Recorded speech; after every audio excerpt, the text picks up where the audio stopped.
नमस्कार मित्रांनो, digital Marathi info या चॅनलवर आपले स्वागत आहे। मित्रांनो, केंद्रीय मंत्रिमंडळ बैठकीत केंद्र शासनाने शेतकऱ्यांसाठी दोन महत्त्वाच्या घोषणा केल्या आहेत। नवीन वर्षाच्या सुरुवातीलाच म्हणजेच 1 जानेवारीला पंतप्रधान श्री नरेंद्र मोदी यांच्या अध्यक्षतेखाली केंद्रीय मंत्रिमंडळाची बैठक झाली।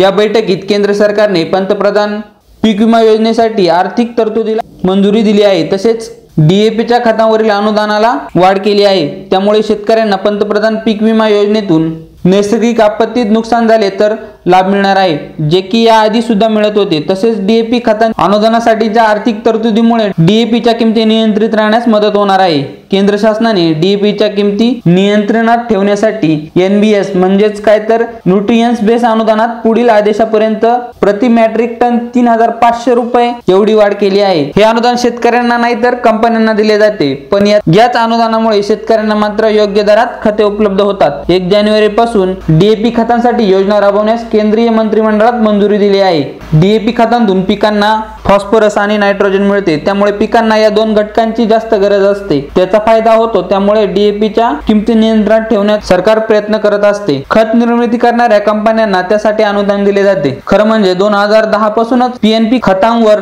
न्यूट्रिएंट्स बेस अनुदान दिले जाते, त्यामुळे शेतकऱ्यांना योग्य दरात डीएपी खत मिळते।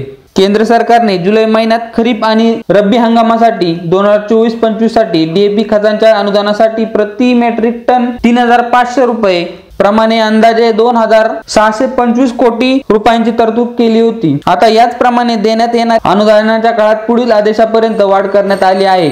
याचा निर्णय आता झालेल्या केंद्रीय मंत्रिमंडळ बैठकीत घेण्यात आलेला आहे। ही बैठक पंतप्रधान नरेंद्र मोदी यांच्या अध्यक्षतेखाली झाली आहे। तर मित्रांनो, हा होता पहिला निर्णय। तर मित्रांनो, दुसरा निर्णय होता जो की पंतप्रधान पीक विमा योजनेच्या अनुषंगाने घेण्यात आला आहे। पंतप्रधान पीक विमा योजना आणि हवामान आधारित पीक विमा योजनेसाठी 2025-26 साठी 69,515 कोटी रुपयांची आर्थिक तरतूद केंद्रीय मंत्रिमंडळाच्या बैठकीत मंजुरी देण्यात आली आहे। यामधूनच शेतकऱ्यांना नैसर्गिक आपत्तीसाठी जोखीम कव्हरेज मिळणार आहे। तसेच पीक विमा योजनेतील दावे आणि भरपाईची कारवाई अधिक गतीने करण्यासाठी केंद्रीय मंत्रिमंडळाने 824 कोटी रुपयांच्या निधीला मंजुरी दिली आहे। नुकसानीचे दावे असतील किंवा त्यांची भरपाई असेल ती जलद गतीने करण्यासाठी नवीन तंत्रज्ञान निर्मितीसाठी हा निधी खर्च करण्यात येणार आहे।